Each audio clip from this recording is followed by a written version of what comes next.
मुझे मुझे बिल्कुल इस बात का आइडिया नहीं है कि आप मेरे घर की खिड़की के बाहर झमाझम हो रही बारिश की आवाज को सुन पा रहे हैं नहीं। आज यहाँ पर दिन भर मौसम खुला रहा और अभी 1 घंटे पहले से बादलों ने हमारे शहर को चारों तरफ से घेर लिया। अभी शाम का 5 बजा है, लेकिन लग रहा है कि जैसे अंधेरा होने आ गया है।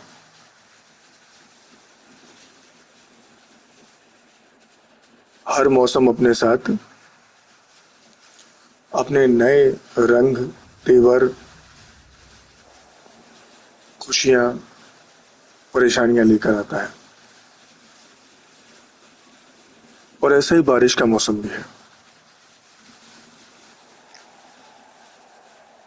बहुत सारे कपड़े जो पिछले 2-3 दिनों से ठीक से सूखे नहीं थे, उनको भी अंदर लाके चारों तरफ फैलाने का काम करने के बाद थोड़ा समय अपने लिए निकाला।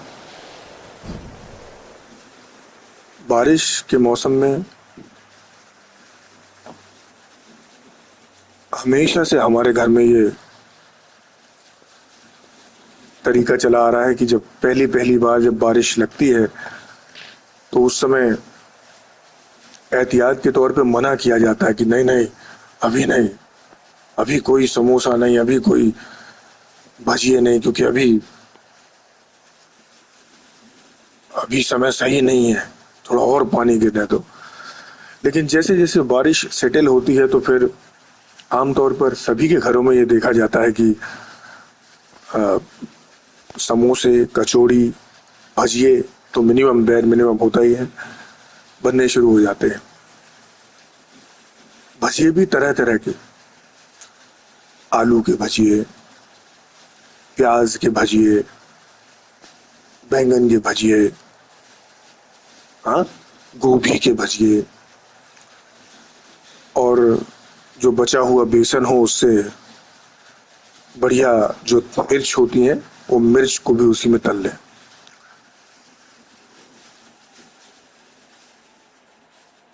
शाम के समय यहाँ पर अभी भी यही होता है कि जैसे पानी गिर रहा है और आजू बाजू अड़ोस पड़ोस के घरों से खुशबू अपने आप आने लगती है कि अरे वाह, आज कुछ वहां स्पेशल बन रहा है, आज कुछ वहां जोरदार बनने वाला है, आज समझ में आ रहा है कि उनके घर में भजिए बन रहे हैं। बहुत सारी चीजें हर मौसम की अपनी टिपिकल होती है। गर्मी के मौसम की अलग, सर्दी के मौसम की अलग, और बारिश के मौसम की अलग।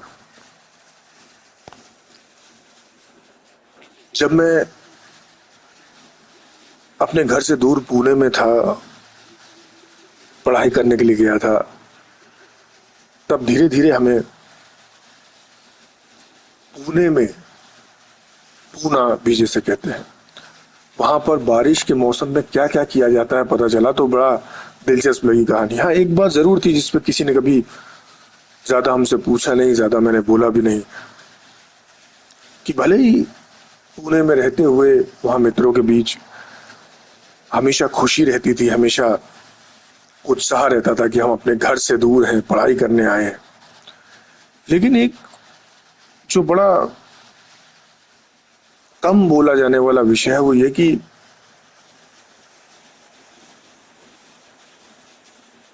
आसान नहीं होता है घर से बाहर निकल के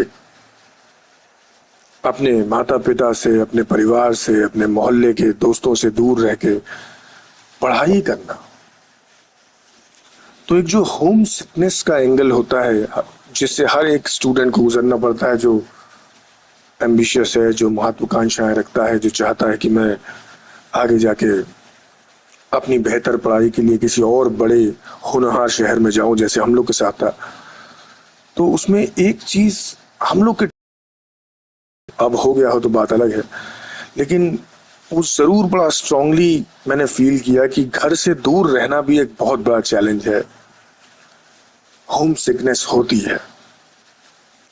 वो शायद उम्र ऐसी होती है 18-19 साल की, 20 साल की, 21 साल की तब जो होम सिकनेस है हम उसको दबा ले जाते हैं, क्योंकि एक आज़ादी भी मिलती है घर से बाहर रह के पढ़ाई करने की और दोस्तों के साथ, मित्रों के साथ ज्यादा समय बिताने की, किसी से पूछ के बता के कहीं जाना नहीं पड़ता, मर्जी के मालिक बन जाते हैं जैसी कॉलेज लाइफ शुरू होती है। लेकिन हाँ, आप कितना भी खुश क्यों ना हो, आपकी परिस्थिति जो भी हो, जब भी हम अपना शहर छोड़कर किसी और शहर में जाते हैं, एक होम सिकनेस होती है और उस होम सिकनेस का प्रभाव इनडायरेक्टली नजर आता है, चाहे वो पढ़ाई हो, चाहे वो हमारी हेल्थ हो या हमारा ओवरऑल कॉन्डक्ट हो।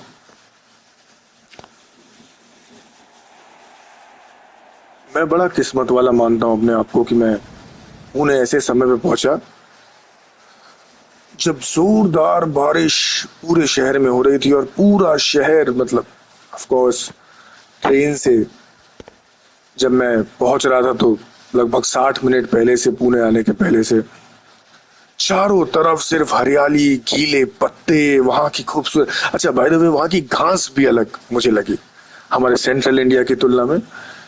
पुणे के आसपास के जो क्षेत्र थे वहां पे अलग तरह की घास और इतनी खूबसूरती, और लोगों का पहनावा बिल्कुल ट्रेडिशनल, वाइट धोती कुर्ता और ऊपर पगड़ी जैसी एक टोपी।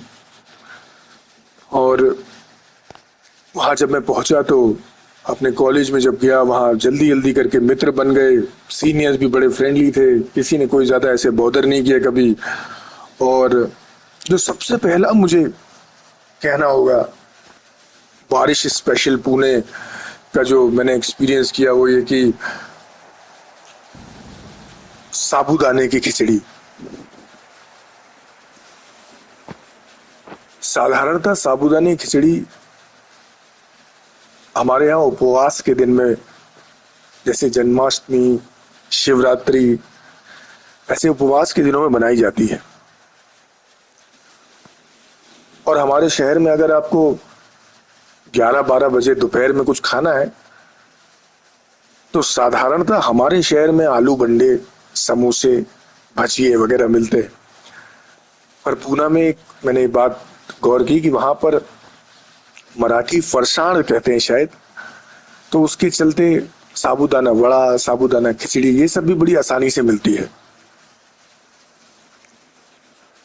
तो जब देखा कि ये इतनी आसानी से मिल रहा है तो हमने भी एक प्लेट मांगी और 5 रुपए 10 रुपए मेरे ख्याल से कीमत, और हरी मिर्च डली हुई साबूदाने की खिचड़ी। आह, सैंडल्स गीले, पैंट आधी गीली नीचे से, और हल्की हल्की हवा चल रही, बारिश हो रही है, और उसमें अपन साबूदाने की खिचड़ी और तेल में तरी हुई हरी मिर्च उसके साथ आनंद ले रहे। इतने साल बीत गए इस घटना को, लेकिन आज भी मुझे बिल्कुल ऐसा लगता है कि वही समय चल रहा है।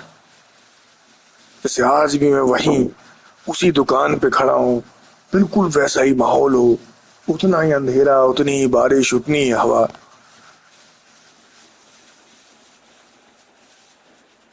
और कहते हैं लोग कि कितने साल बीत गए। इसके बाद जब मित्रता थोड़ी और बड़ी दोस्तों के साथ, हमारी जो मित्र मंडली है वहां पे बड़ी, तब एक सैटरडे या संडे सुबह की बात है, 7-8 मेरे साथ कॉलेज जाने वाले फ्रेंड्स आके मुझे बोलते हैं कि यार अपन को चलना है आज एक बहुत ही खास जगह पे। मैं बोला कहाँ? बोले तू चल तो। और हम लोग डबल डबल ऐसे 4-5 बाइक्स थे और हम लोग निकल पड़े। 30-40 मिनट का मुझे लगता है वो ड्राइव था, जिसमें काफी हैवी ट्रैफिक भी हमको मिला। और उसके बाद हम पहुंचे पुणे के पास राजगढ़ किला की चोटी के बिल्कुल नीचे, राजगढ़ फोर्ट भी जिसे बोलते हैं, राजगढ़ फोर्ट शिवाजी महाराज से संबंधित है। क्या खूबसूरती दोस्त। और ट्रैकिंग का प्लान था, जो मुझे वहां नीचे चाय पिलाते हुए बताया गया। तो मैं बोला यार ये सेफ भी है क्या, मैं तो ये ऐसी साधारण सी चप्पलें पहना हुआ हूँ, ऐसे अपन चढ़ भी पाएंगे क्या। एंड ऑफ कोर्स उस समय पे मैं वो अजीब टाइप की 200-250 रुपए वाली सैंडल्स पहना हुआ था और जीन्स में था और ऊपर बस एक शर्ट। वो लोग बोले कोई इतनी दिक्कत की बात नहीं है, और हम लोग ने चलना शुरू किया। तो वो इतना सुंदर इलाका और वहां पे कोई भीड़ भाड़ नहीं, पूरा खाली, ऐसे पगडंडिया जैसी बनी हुई, उसके जरिए हमने उस पहाड़ की चढ़ाई शुरू की और धीरे धीरे चलते गए। और आज भी मुझे याद है उसमें टोटल शायद हम लोग को 2-2.5 घंटे चलना पड़ा था, और ऊपर जाना इतना डिफिकल्ट नहीं था। लेकिन जब आखिरी का 1 घंटा जो था वो थोड़ा चैलेंजिंग था, जहाँ पे पत्थर, बड़े बड़े पत्थर पत्थर वाली चट्टान आ जाती है, और एक दो जगहों पे सचमुच थोड़ा सा मेरे को वो डेंजरस लगा कि यार यहाँ तो अपन गिर भी सकते हो, गिर गए तो फिर तो भाई बचाने वाला कोई है नहीं। हाँ, इस बीच एक चीज और हुई थी कि वो ऊंचाई का अगर कोई अंदाजा लगाना चाहे कि वो राजगढ़ का किला कितना ऊंचा है, तो मुझे लगा था कि होगा भाई, थोड़ा बहुत चढ़ेंगे। हम जहाँ रहते थे, हमारे सेंट्रल इंडिया में भी ऐसी कई पहाड़े हैं, चढ़ी हैं हमने, ये भी चढ़ लेंगे। बट वो अच्छी खासी ऊंचाई पे है वो किला राजगढ़ का। और ये बात मैं इसीलिए कह सकता हूं क्योंकि चढ़ाई करते वक्त जब हम चढ़ते गए, 2-2.5 घंटे लगा, ऊपर पहुंचे, यानी ऊपर पहुंचने के काफी पहले एक मोमेंट ऐसा भी आया जब बादल हमसे नीचे हो गए। हम बादलों से ऊपर और बादल हमसे नीचे। ये वो मोमेंट था जब मुझे रियलाइज हुआ कि यार ये दोस्तों के चक्कर में ज्यादा ही कुछ खतरनाक काम कर लिया है, एडवेंचरस काम कर लिया है। लेकिन वो दोस्त भी सही थे, उनके साथ पूरी सुरक्षा के साथ हम लोग सबसे टॉप पे पहुंचे। तो वहां पर कुछ स्ट्रक्चर्स हैं पुराने जमाने के, शिवाजी महाराज के जमाने के, और वहां पे उनकी देखभाल करने वाले 1-2 बुजुर्ग कर्मचारी भी थे। और ऑफ कोर्स क्योंकि पूरा टाइम बारिश हो रही थी तो हमारे पूरे कपड़े गीले थे। हम लोग जब टॉप पे फाइनली पहुंचे, थक भी चुके थे, वहां पे हमको चाय जरूर पीने मिली। ये बड़े आश्चर्य की बात है कि उतनी ऊंचाई पे जो लोग रहते हैं वो अपने साथ मिनिमम चीजें जो हो सकती हैं वो लेके जाया करते थे। और वहां पे हमने चाय पी। बारिश उधर पे और तेज हो रही थी ऊंचाई पे, और एक पुराने जमाने का वहां पे झील जैसा था बनाया हुआ। उस झील में भी पानी लबालब भरा हुआ था, और उसके पानी को हमने देखा, वो बहुत ठंडा पानी।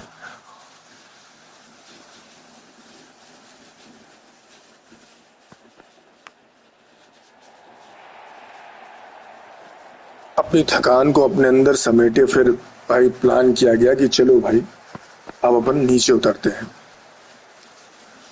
और जब नीचे उतरने लगे तो सेफ्टी के साथ पूरे हम लोग वापस आ गए। और उतरते समय मुझे याद है कम समय लगा था, बट ये जो राजगढ़ किला की जो ट्रैकिंग हमने की, ये एक अमेजिंग याद बन के रह गया है मेरे लाइफ की, जो बारिश के मौसम से संबंधित है।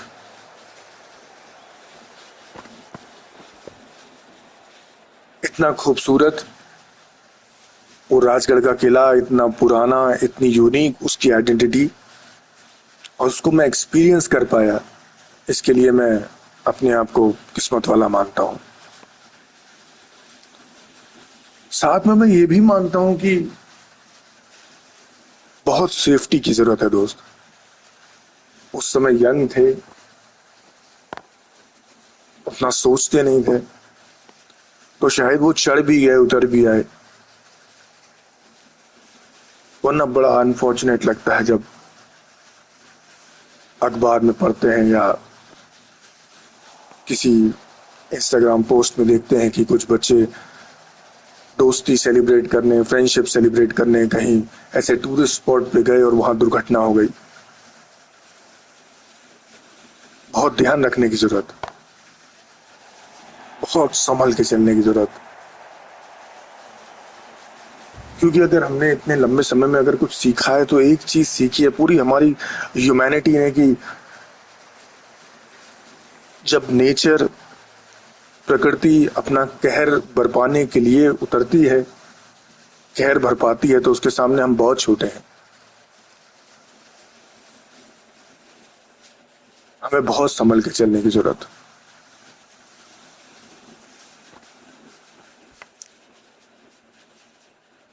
बारिश के मायने सबके लिए अलग अलग होते हैं। बारिश की सबकी स्टोरीज अलग अलग होती हैं। एक वो बहुत पुराना गाना है, प्यार हुआ इकरार हुआ, वो भी बारिश में फिल्माया गया। तो बरसात का मौसम हम सब के दिलों को छू के गुजरता है।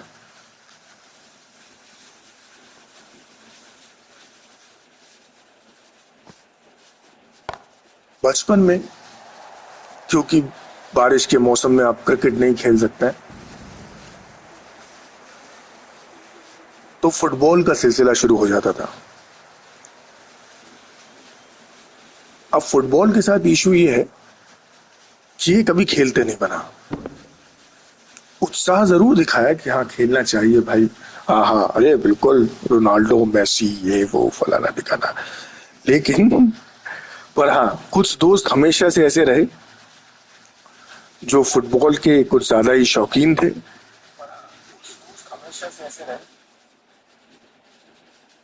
जो फुटबॉल के शौकीन थे और फुटबॉल से बड़ा प्रेम करते थे और फुटबॉल अच्छा भी खेलते थे। उनके बीच हम भी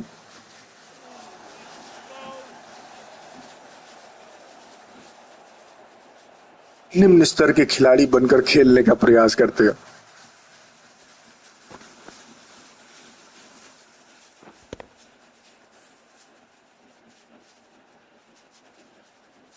बारिश के मौसम में एक मेरे फ्रेंड का कजन लखनऊ शहर से हमारे शहर में आया और मुझे ऐसा बताया गया कि he is a bigger fan of football than my these two friends and he was like encyclopedia of football. उसको सब फुटबॉल के बारे में पता था। हम भी भाई बड़ी क्यूरियोसिटी के साथ मिले और एक मैच खेलने का प्लान किया गया और उस दिन भी बिल्कुल ऐसा ही बारिश हो रहा था, जोरदार बारिश। और वो मुझे ये बताया गया कि बारिश में फुटबॉल खेलने में और मजा आता है। तो हमने बोला ठीक है भाई ऐसा कर लेते हैं, चलो अपन को तो दौड़ना है, क्रिकेट में दौड़ते हैं, इसमें भी दौड़ लेंगे। ऐसे ही चल रहा था, सब इधर उधर भाग रहे थे, कुछ भी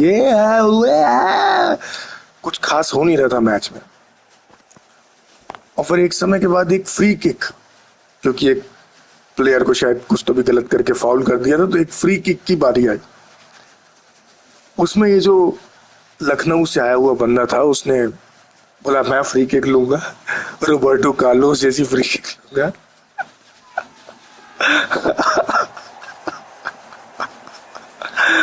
और भाई उसने स्टांस बनाया, छोटा सा गोल था, ईंट रख के बनाया हुआ गोल, समझ रहे हो, ईंट। और उसमें वो करीबन 15-20 मीटर की दूरी से फ्री किक ले रहा है। बॉल रखने के बाद वो 3-4 कदम, जैसे ऑफिशियल रोनाल्डो वगैरह करते हैं ना कि पीछे 3-4 कदम पीछे लेना और फिर आके फ्री किक लेंगे, उसने वैसे ही किया। वो 3-4 कदम से थोड़ा ज्यादा पीछे चला गया और फिर शॉट लेने के लिए आगे बढ़ा और लगभग उसने दौड़ना ही शुरू कर दिया।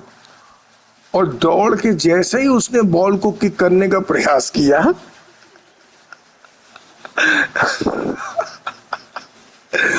बॉल तो वहीं रह गई भाई, वो दोनों पैर उसकी हवा में और धड़ाम से नीचे।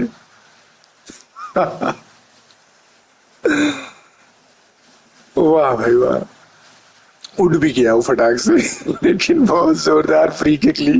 और हम लोग आज भी इस बात पे हंसते हैं कि यार ऐसी फ्री किक तो भाई जीवन में कभी लेने का मौका ना मिले।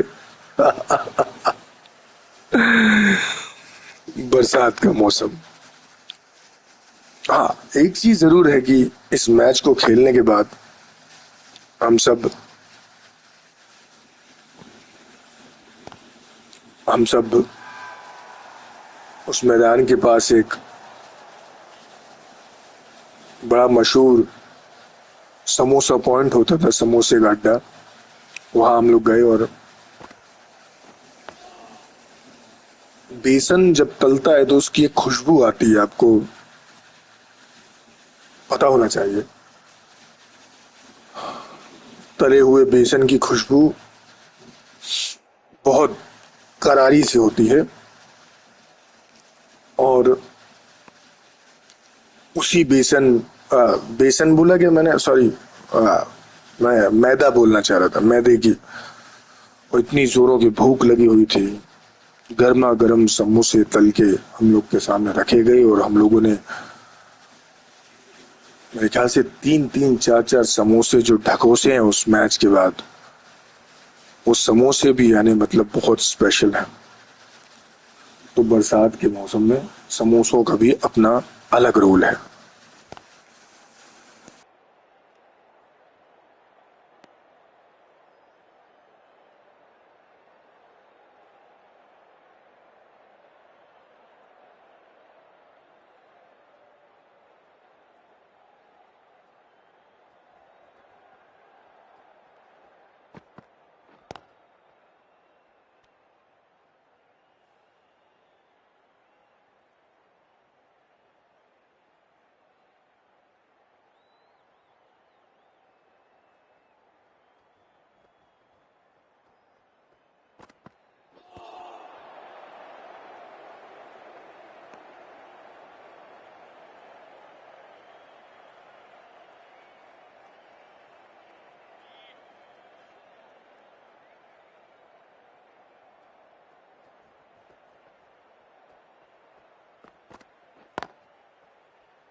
गर्मा गर्म चाय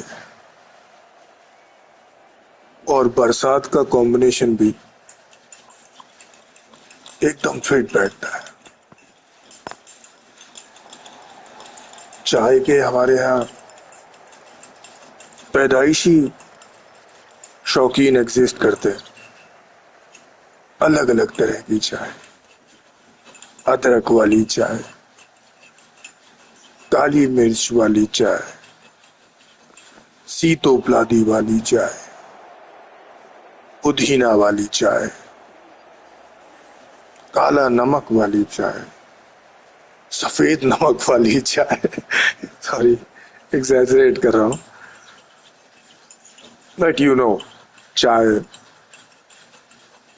इंडिया का नेशनल बेवरेज है, राष्ट्रीय पेय है।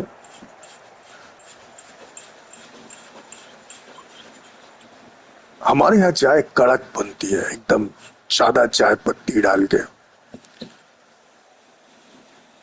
मैं भी चाय बना लेता हूँ, एकदम कड़क सादा चाय पत्ती डाल के, और उसमें अदरक किसके डालने का काम बचपन से ही कर रहे हैं। अदरक वाली चाय पसंद है।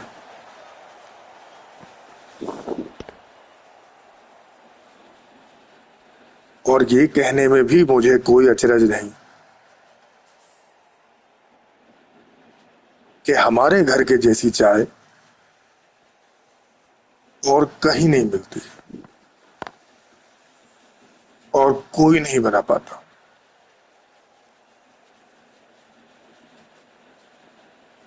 या ये कह सकते हैं कि चाय पर सबकी अपनी मर्जी चलती है, सब अपने तरह से अलग अलग तरह की चाय बनाते हैं, और कोई भी दो लोगों का टेस्ट एक जैसा होता नहीं है, तो इसलिए सबकी चाय अलग अलग। हमारे एक पड़ोसी है, उनके यहाँ चाय बिल्कुल ही अलग बनती है। उनके यहाँ चाय बड़े जल्दी बन जाती है।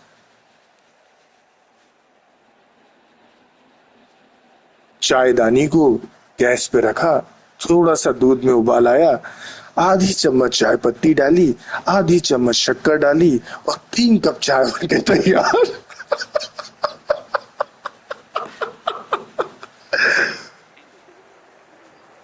यानी बिल्कुल ये वैसा ही है कि मैक्सिमम गवर्नेंस, मिनिमम गवर्नमेंट, बिल्कुल कम खर्चे वाली चाय है।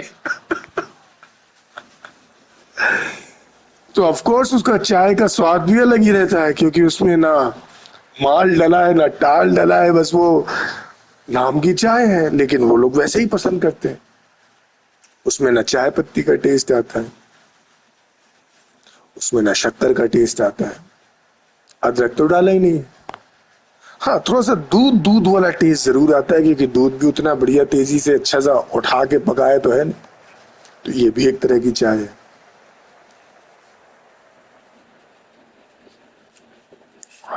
पर उन्हें वही चाय पसंद है। तो जिसे जैसा पसंद है वो हमें भी पसंद होना चाहिए। नहीं, सबकी पसंद, सबको हक है अपनी पसंद अलग रखने का। हमारे यहाँ चाय बनाने का सिस्टम बहुत सिंपल है।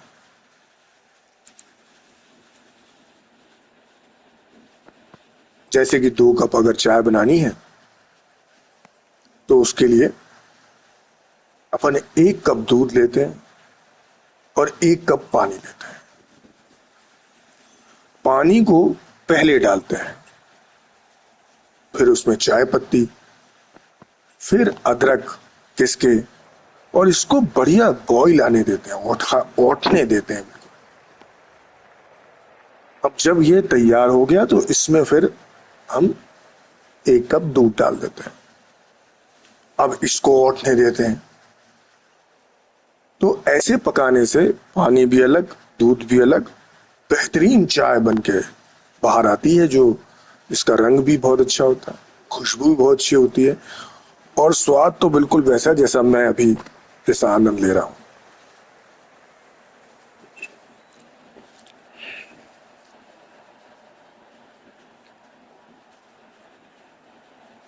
एक मार्केट में काला नमक वाली चाय भी बहुत प्रचलित है, आजकल बहुत पॉपुलैरिटी में है। और अनफॉर्चुनेटली मुझे अभी 2-3 साल पहले तक ऐसी चाय पीने का मौका नहीं मिला था।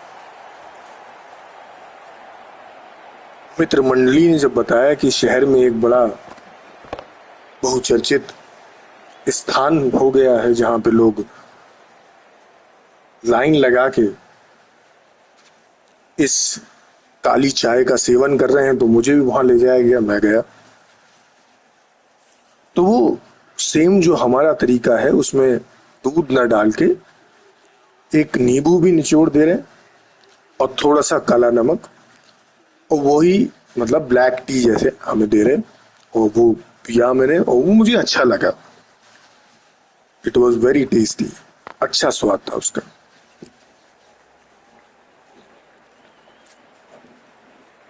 पर वैसी ब्लैक टी क्या रोजाना हम सेवन कर सकते हैं? क्या रोज क्या हम वैसे पी सकते हैं? कभी कभार एक बार, कभी चेंज के लिए ठीक है, वरना शायद अपनी आदत तो वही है कि चाय भाई दूध वाली चाहिए और दूध वाली चाय होनी चाहिए, तब असली आनंद आता है।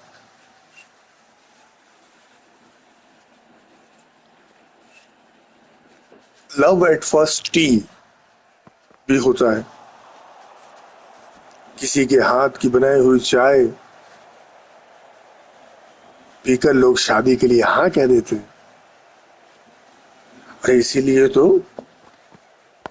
जब कोई लड़का किसी लड़की को देखने के लिए जाता है तो चाय की इंपॉर्टेंस अपनी अलग ही है। चाय की इंपॉर्टेंस अपने काम कराने में भी है। कई सारे गवर्नमेंट ऑफिसेज में बगैर चाय पानी के काम आगे नहीं बढ़ते। ऐसी बारिश के मौसम में कई घरों में हर घंटे में चाय बनती है।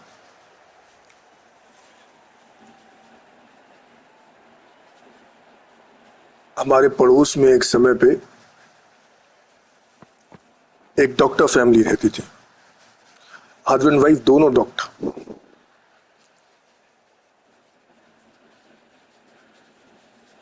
उनके यहाँ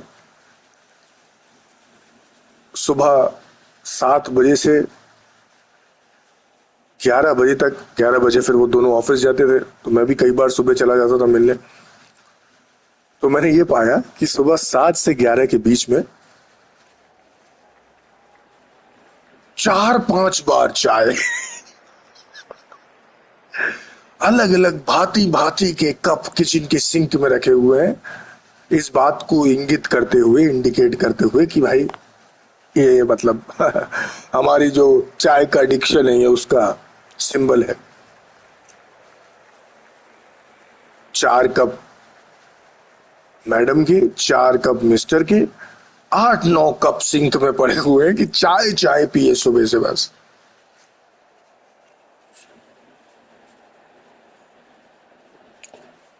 एक कंडीशन चाय के साथ और होती है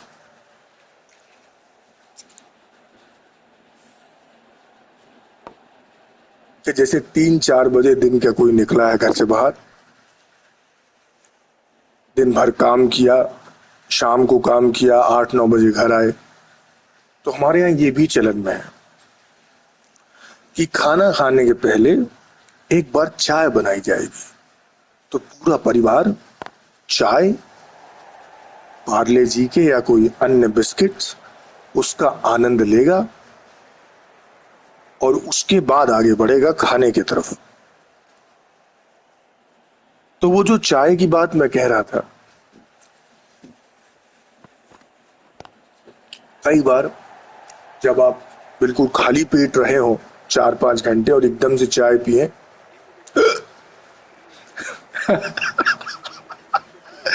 हिचकी चलती रे बाबा, बहुत जोर की हिचकी है, बराबर हिचकी चलती है। तो वैसे में आदमी करे क्या? भाई उस समय गर्मा गर्म चाय तुमने पी या पानी भी नहीं पी सकते, हिचकी को पानी से हटाया जाता ना। ये लोग कहते हैं कि अगर आपको हिचकी चल रही, पानी पी लो बेटा, बंद हो जाएगी। लेकिन क्योंकि गर्मा गर्म चाय पी रहे थे, उसी के बीच में हिचकी आने लगी, तो अभी पानी किधर से डालू मैं।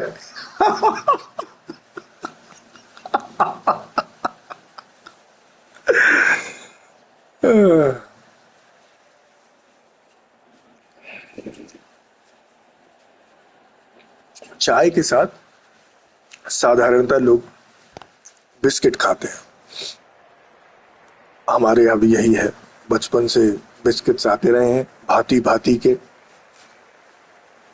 मीठे बिस्किट, ऊपर शक्कर चढ़ी बिस्किट, क्रीम वाले बिस्किट, काली मिर्च जीरा वाले बिस्किट, मूंगफली वाले बिस्किट, अलग अलग तरह के बिस्किट। पर एक कॉम्बिनेशन और है,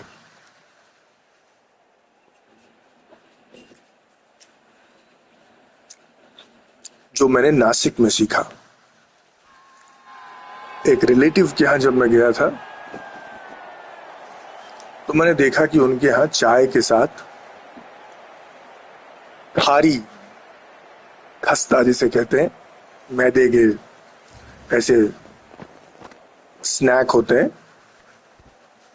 बेकरी आइटम, वो भी चाय के साथ बहुत सही लगता है भाई, बेहतरीन है ना। तो उसकी आदत तो मुझे इतनी लग गई थी कि मैं और मेरा रूममेट, हम लोग सुबह की चाय के साथ पूरा एक पैकेट अंदर कर जाते थे, आधी उसकी आधी मेरी। जबरदस्त खारी खाया, खूब खारी खाया, खारी खारी खाया, भयंकर खारी खाया।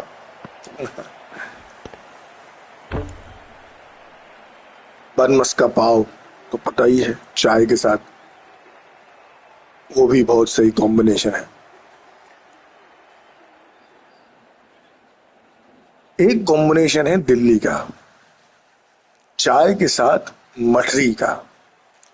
तो मठरी मैदे की पपड़ी होती है। दिल्ली और दिल्ली के आसपास के क्षेत्रों में तमाम चाय वालों की दुकानों पर भरमार में पाई जाती है। मेथी पपड़ी और चाय का कॉम्बिनेशन भी अपने आप में बहुत कमाल का है, उसका कोई तोड़ नहीं है।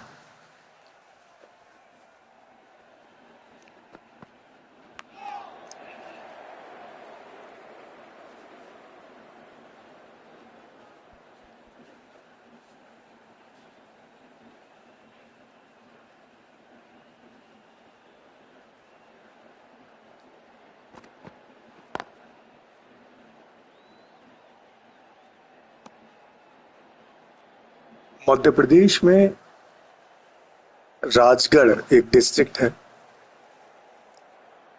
उस पर एक बहुत ही बड़ा मल्टीपर्पस इरिगेशन डैम मोहनपुरा है। और उस मोहनपुरा डैम की वजह से राजगढ़ और राजगढ़ के आसपास के इलाकों की समस्याएं कम हुई हैं। वहाँ इरिगेशन में किसानों को बहुत मदद मिली है, और सभी इलाके जो एक समय पे सूखाग्रस्त नजर आने लगते थे, वो आज की डेट में हरे भरे हैं। और ऐसे में बारिश के मौसम में वहाँ की खूबसूरती इतनी ज्यादा बढ़ गई है कि लोगों की वहां पर जाने के लिए लाइन लगी हुई है। बहुत ही खूबसूरत वो पूरा इलाका लग रहा है।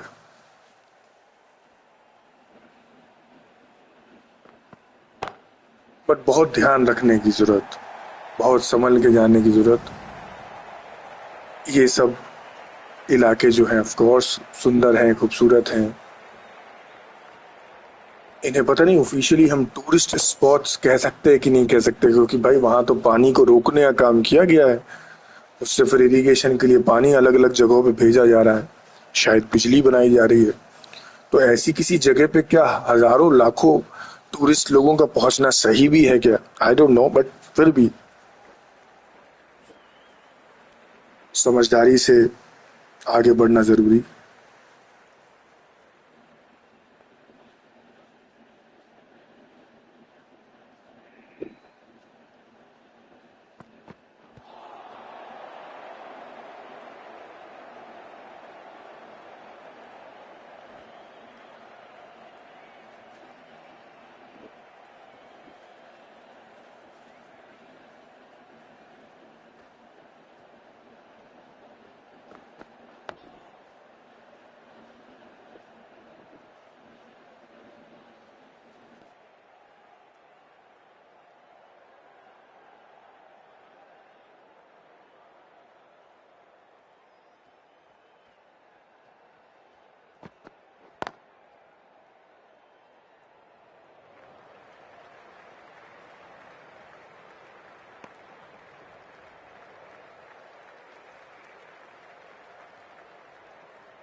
कुछ ऐसे इंसिडेंसेस, ऐसी घटनाएं, ऐसे मौके हर किसी के लाइफ में आते हैं जिन्हें वो जिंदगी भर भूल नहीं सकता।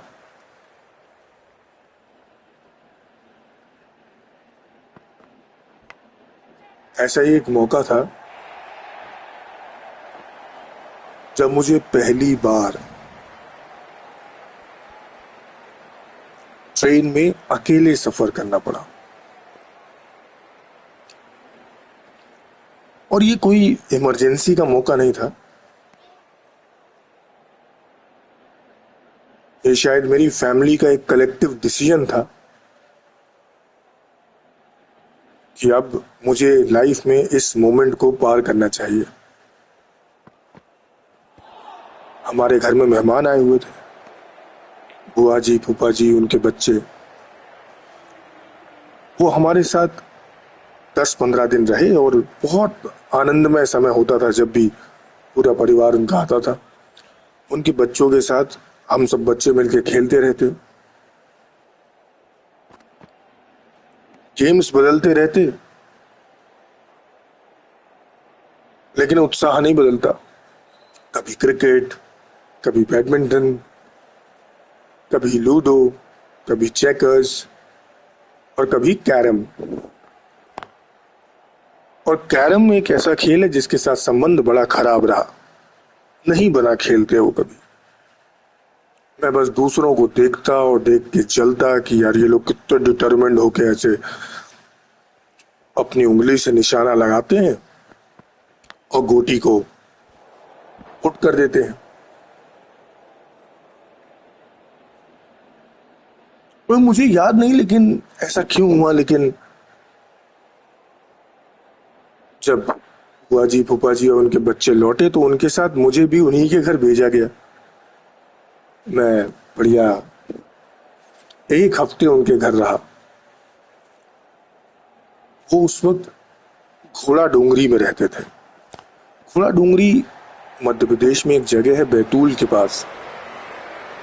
और घोड़ा डोंगरी के पास ये जगह जहाँ पे सारनी इसका नाम है, एक बड़ा पावर प्लांट है। और उसी की गवर्नमेंट कॉलोनी में हमारे फूफा जी का घर था और हम वहां रहे। और वो बरसात के मौसम में, शायद यही अगस्त सितंबर में ही मैं गया था। उनके घर की जीवन शैली भी बहुत जोरदार। सब लोग सुबह सुबह उठ के नहा लेते, उसके बाद सब पूजा पाठ करते, फिर अपने अपने कामों में लग जाते। मैं भी वैसा ही हो गया। शाम को बुआ जी कुछ ना कुछ स्पेशल खाने के साथ जरूर बनाती थी, चाहे वो कभी पापड़ तल लेना, कभी भजिए बना लेना। और वो 5-6 दिन कैसे निकल गए पता ही नहीं चला। फिर मुझे सब छोड़ने के लिए घोड़ा डोंगरी रेलवे स्टेशन पे आए और एक ट्रेन में मुझे बिठाला गया और बोला गया कि बहुत जल्दी आ जाएगा बेटा, आप बस आराम से बैठना। और भाई वो सफर शुरू हुआ।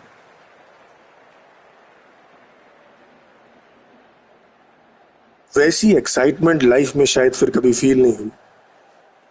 अकेले ट्रेन में इतने सारे लोगों के साथ अपने घर लौटने की खुशी सचमुच एक्सप्रेस करना बड़ा मुश्किल है। और जब हमारा स्टेशन आया, जानी पहचानी चीजें दिखने लगी, तो खुशी और ज्यादा चरम पर पहुंच गई। घर आ गया और अगले दिन स्कूल भी जाना था। अगले दिन स्कूल में पता चला कि बहुत सारा होमवर्क मिला था, वो कंप्लीट करके लाना था। और आज होमवर्क कॉपी चेक भी होनी है, ऐसा भी बोला गया। और हमारे सबसे स्ट्रिक्ट क्लास टीचर उस वक्त के, वो इसकी चेकिंग करने वाले थे। सब जाके एक एक करके अपना होमवर्क चेक कराने लगे। मैं गया और मेरे से पहले एक दो लोगों ने जिन्होंने एक्सक्यूज दिया था, उनका हर्ष कोई खास अच्छा नहीं हुआ था तब भी। लेकिन मेरे पास, क्योंकि मैं तो 6 दिन से गया ही नहीं था स्कूल, तो मैंने कहा बड़ी विनम्रता से, जय सर, मैं I went out of town due to some family reasons, ऐसा करके कुछ तो ही बोला होगा मैंने। और जो हमारे स्ट्रिक्ट क्लास टीचर थे, वो खुद भी जानते थे कि मैं 6 दिन से आया नहीं हूँ, तो उन्होंने बस ऐसा मुझे कहा कि दैट्स ऑलराइट बेटा, दैट्स ऑलराइट बेटा, ऐसा करके, दैट्स ऑलराइट बेटा, दैट्स ऑलराइट बेटा। और अपन जाके खुशी से वापस अपनी जगह पे बैठ गए। तो कर भला सो हो भला वाला हिसाब शायद। पर वो ट्रेन की जर्नी जो पहली बार की, उसके बाद तो पता नहीं कितने बार, जब बड़े हुए कॉलेज के लिए गए, उसके बाद जब काम शुरू कर दिया, इतनी काउंटलेस ट्रेन जर्नीज। पर बारिश के मौसम में ट्रेन में सफर करना एक अलग ही एडवेंचर है। जब बहुत तेज बारिश हो रही होती है तो थोड़ा पानी खिड़कियों से अंदर भी आने लगता है, चाहे आप उनको कितने जोर के लगा दो।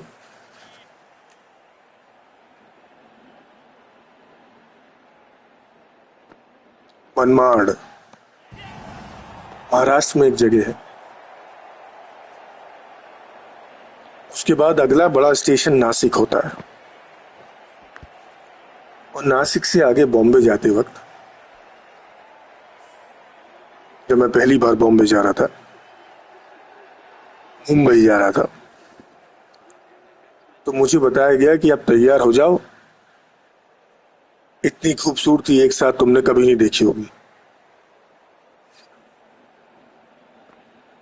और मेरा वही कैजुअल रोहित शर्मा एटीट्यूड, हाँ देख लेंगे, क्या बड़ी बात है, हाँ ठीक है, पता तो है, हाँ क्या है।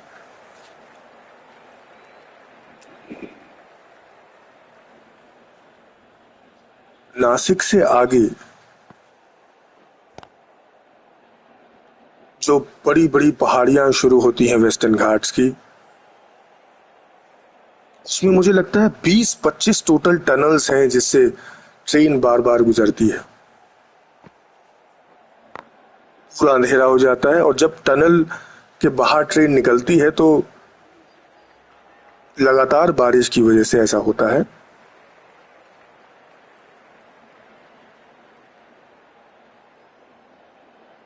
कि हर जगह छोटे छोटे वाटरफॉल्स नजर आते हैं। ऊपर ऊंची पहाड़ियों से पानी गिरता हुआ दिखता है, और टनल्स पे भी जहां पे ट्रेन निकलती है, जहां से, वहां पे पानी की बौछार पड़ती है। और चारों तरफ ऊंचाई से देखने पे सिर्फ बादल, जोरदार गिरता हुआ पानी, ऐसे झरने और हरियाली नजर आती है।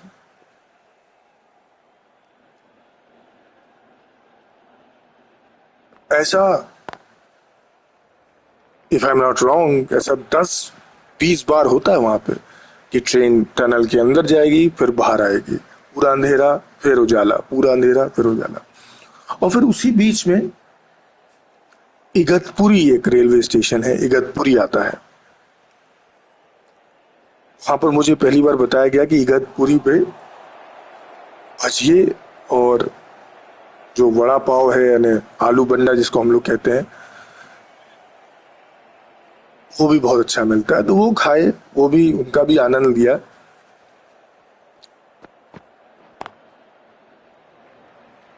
तो अगर कोई सचमुच बारिश का, हरियाली का आनंद लेना चाहता है, तो उसे एक बार कभी ना कभी नासिक बॉम्बे के बीच का जो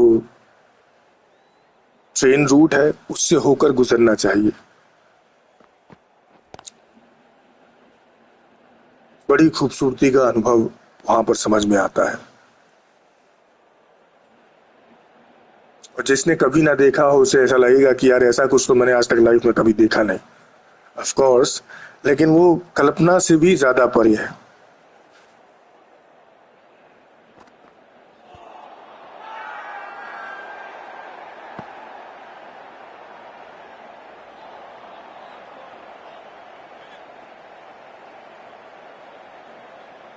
मित्रों के साथ एक बार देहरादून जाने का मौका मिला। जब मैं दिल्ली में था तो वहां पर मेरे साथ एक बहुत ही अजीब घटना हुई। सचमुच बड़ी विचित्र घटना थी। एक तो जब मैं दिल्ली पहुंचा तो वहां शुरुआती 1 डेढ़ महीने मेरी बड़ी तबीयत खराब रही। बहुत बीमार पड़ा। सर्दी खांसी जुकाम, नाक बह रही है, आंख लाल, छींक खांसी, बुखार। 1 डेढ़ महीने। तो मुझे ये बताया गया, ओए तू नया नया दिल्ली में आया ना, ऐसा सबके साथ होता है, फिर तेरे को आदत पड़ जाएगी। मैं कहा, ठीक है। और वो सही भी थे, फिर मुझे आदत पड़ गई।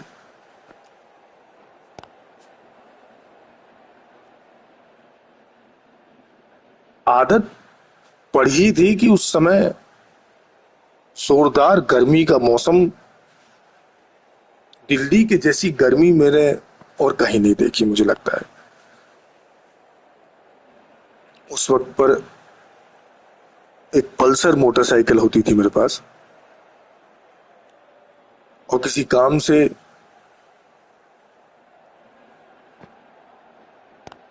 वो जो गुड़गांव जाने वाला एक्सप्रेसवे है, या फिर कनॉट प्लेस जाते वक्त, या फिर जब मैं चांदनी चौक 2 3 4 बार किसी काम से गया, तो गर्मी इस कदर वहां पे ज्यादा थी कि बाइक चलाते वक्त दोनों पांव पे जो साधारणतः आपने चप्पल या सैंडल पहनी हुई है, उनमें तक ऐसे लगता था कि बिल्कुल आग की सिगड़ी के ऊपर रखा हुआ है पैर और जल रहा हो।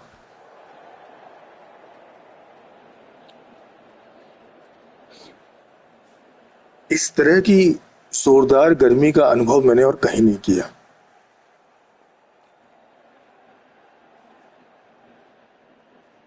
गर्मी का मौसम खत्म होने आ रहा था। हर कोई यही बात कर रहा था कि यार अब बारिश शुरू होगी, तब बारिश शुरू होगी, मॉनसून आएगा।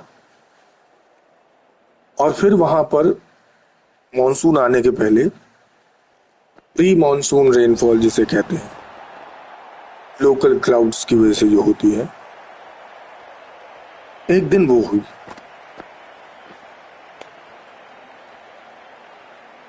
उस वक्त मैं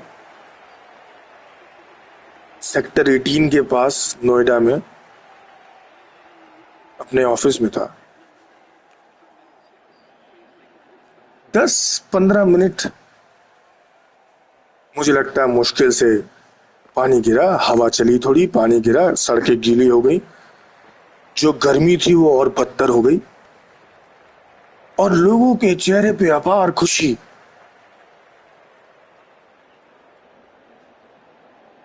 चौड़ी मुस्कान, अरे वाह क्या बारिश हुई।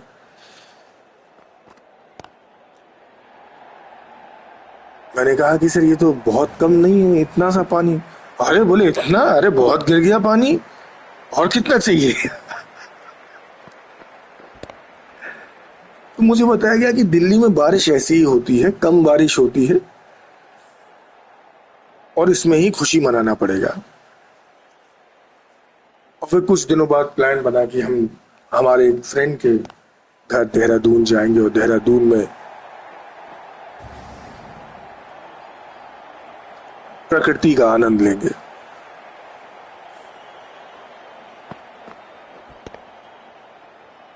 देहरादून जब हम लोग गए, ये तो बताना ही पड़ेगा मुझे यार, ये आगे का इसके बाद कभी और, लेकिन ये वाला किस्सा तो बताना ही पड़ेगा। तो मुझे दिल्ली से देहरादून जाने में 7 8 घंटे का बस का सफर था उस समय। 11 1 बजे हम लोग बस में बैठे, और सुबह 8 8:30 9 बजे देहरादून आ गया था। और हम वही अपनी आंखें बंद, कान बंद, मुंह बंद वाले मोड में थे, यानी ज़ॉम्बी मोड में। तो हमारे जो फ्रेंड जो देहरादून हमें लेके गए थे, हम 5 6 लोगों को, हम उनके घर पहुंचे, और सुबह हमने उनके यहाँ चाय पी, और उसके साथ थोड़ी देर बाद ये बताया गया कि राजमा और पराठे खाने के लिए मिलेंगे। मन में अथाह खुशी। फिर हमारे जो मित्र थे वो छत पे अपने घर की लेके गए और उन्होंने बोला चल तू देख तो मसूरी को, चलना देख ऐसा, अरे देख तो तू बस। मैं बोला हाँ दादा ठीक है, आई नो, मुझे पता है पहाड़ होगा। तो जब उनके घर की छत पे ले जाके उन्होंने देखा, ये बता ये पहाड़ है। मेरे आंखों के सामने जो था उसे देखकर ये कहना गलत नहीं होगा कि सर के ऊपर से जैसे आसमान हट गया हो, पैर के नीचे से जमीन हट गई हो। वो मसूरी पहाड़ नहीं है भाई, वो अलग है। इतना लंबा, इतना बड़ा, इसे पहाड़ थोड़ी कह सकते हैं। वो मसूरी रेंज थी। शाम को जब हम लोग वहां गए तो 5:30 पौने 6 बजे मसूरी रेंज में अलग अलग जगहों पर उस बड़ी पर्वत श्रृंखला पर हमको लाइट्स जलती हुई दिखने लगी। तो उससे और पता चला कि वो कितना विशाल एरिया है।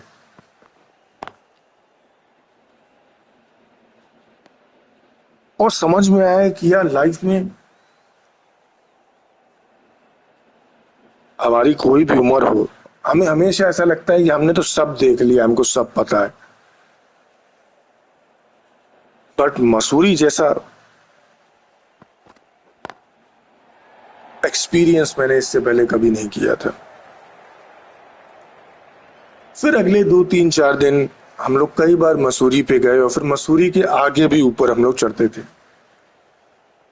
अब देहरादून दौरा खत्म होने आ रहा था। एक बार हम लोग फिर मसूरी पे चढ़े और मसूरी के ऊपर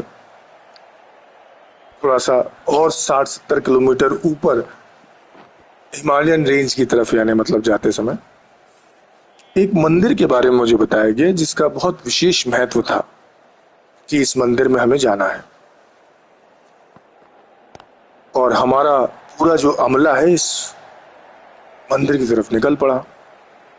हम वहां पे पहुंचे और उस दिन भी मसूरी के आगे से जो 60 70 किलोमीटर का जो अपवर्ड जो ड्राइविंग थी उसमें पानी वहां पे गिर रहा था।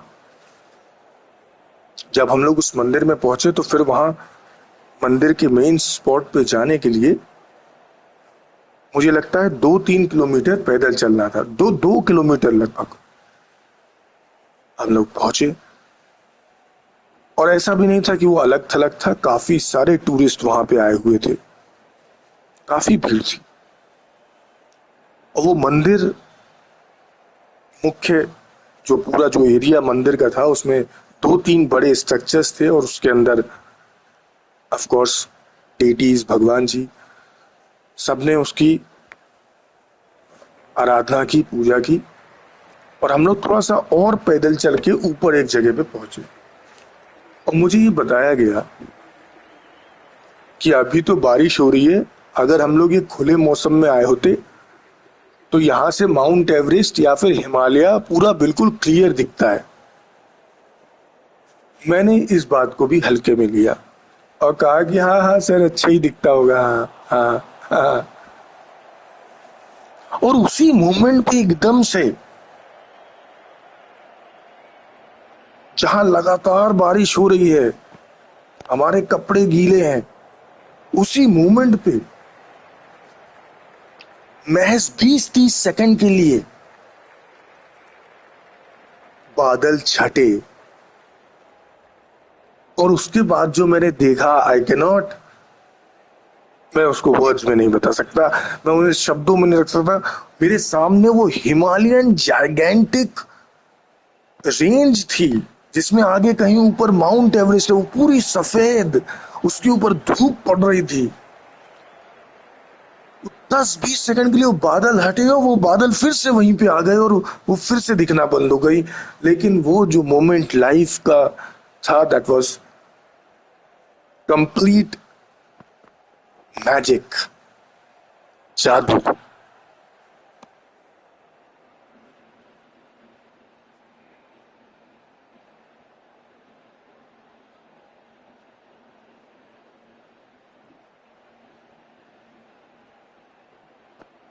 वैसा कुछ मैंने कभी फिर एक्सपीरियंस नहीं किया। वो 10-20 सेकेंड, वहां जितने लोग वहां पे मौजूद थे, 20-25 शायद, एवरीवन, मतलब दे वर शॉक्ड कि अरे वाह यार, ये मोमेंट हमने देख लिया। मेरे ग्रुप में जितने फ्रेंड्स थे वो तो ऑलमोस्ट क्लैप करने लगे कि हमने ये क्या चीज देख ली।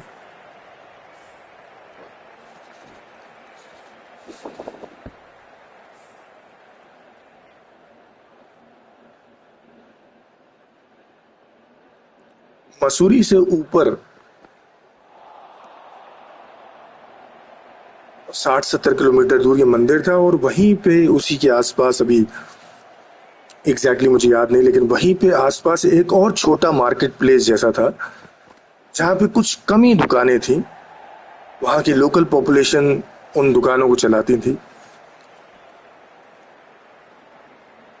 एंड गेस व्हाट, वहां पे मुझे क्या खाने मिला? मोमोज। यस, मोमोज। मोमोज की पॉपुलैरिटी मुझे लगता है पिछले 5-10 सालों में ज्यादा बढ़ी है, लेकिन ये बात उसके पहले की है। उस समय पे वहां पे मसूरी के और 60-70 किलोमीटर ऊपर कहीं पे वो छोटी सी मार्केट प्लेस थी, और वहां पे हमने मोमोज का आनंद लिया, जो टू बी ऑनेस्ट मुझे लगा कि यार ये ठीक है, अपने को उतना कोई खास उसमें आनंद मिला नहीं।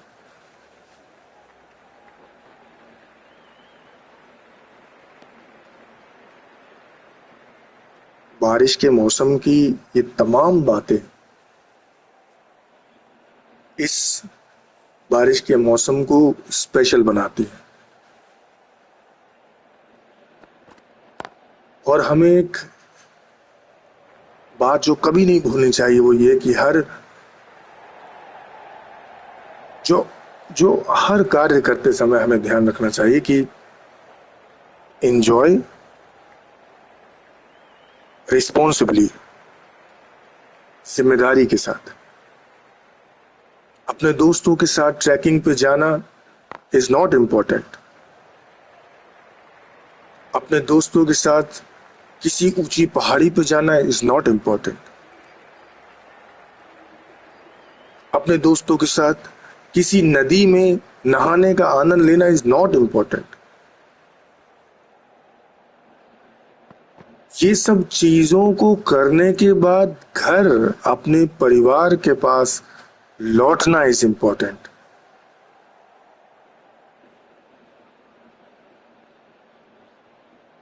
और बाकी तो फिर आपको पता ही है, ये लाइफ है, इसमें कोई सेट फॉर्मूला नहीं है।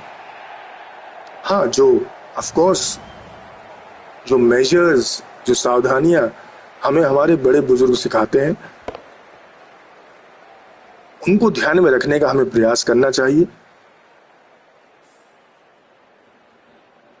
तो हमारे पास कम से कम ये तो अपने आप को तसल्ली देने के लिए होगी बात कि यार हमने ध्यान रखा। उसके बाद अब जो घटना हुई, वो घटना नहीं, वो दुर्घटना है। वहीं अगर हम केयरलेस हैं, वहीं अगर हम नादान हैं, वहीं अगर हम भावनाओं की कदर नहीं करते, वहीं अगर हम बहुत झूठ झपट बोल के किसी काम के लिए अपने घर में झूठ बोल के अपने दोस्तों के साथ जाते हैं और कुछ गलत होता है, तो उस केस में हम कैसे किसी को भी फेस कर पाएंगे?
आज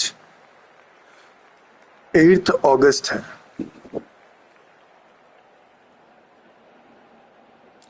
भारत को, इंडिया को आजाद कराने के लिए हमारे प्रिय, हमारे बापू महात्मा गांधी जी के आग्रह पर देश में डू और डाई की भावना रखने वाला क्विट इंडिया मूवमेंट लॉन्च किया गया था।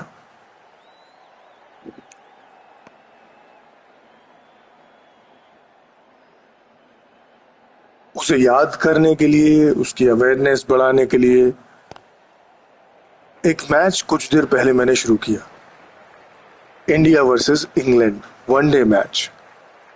इस मैच में इंग्लैंड ने बैटिंग कर ली है और बड़ा लक्ष्य टीम इंडिया के सामने रखा है, जो मुझे एक्चुअली अभी चेस करना है।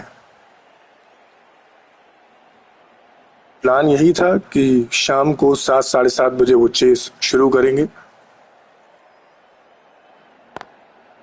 और आज के इस इम्पोर्टेंट दिन एक ऐसे मेमोरियल वनडे मैच को जीतेंगे। और बारिश की बातें करते करते, बारिश की अनोखी यादें शेयर करते करते समय कैसे निकल गया पता ही नहीं चला।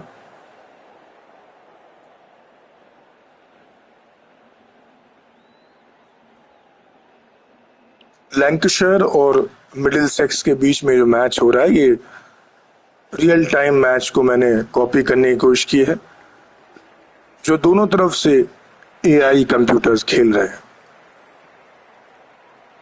पर इंडिया का चेस तो मुझे ही करना होगा। और पिछले, क्योंकि 2 ढाई घंटे से हम बातें कर रहे हैं, तो ये जो PS5 है ये भी गर्मी उगलने लगा है, तो इसे भी थोड़ा सा आराम देना जरूरी है।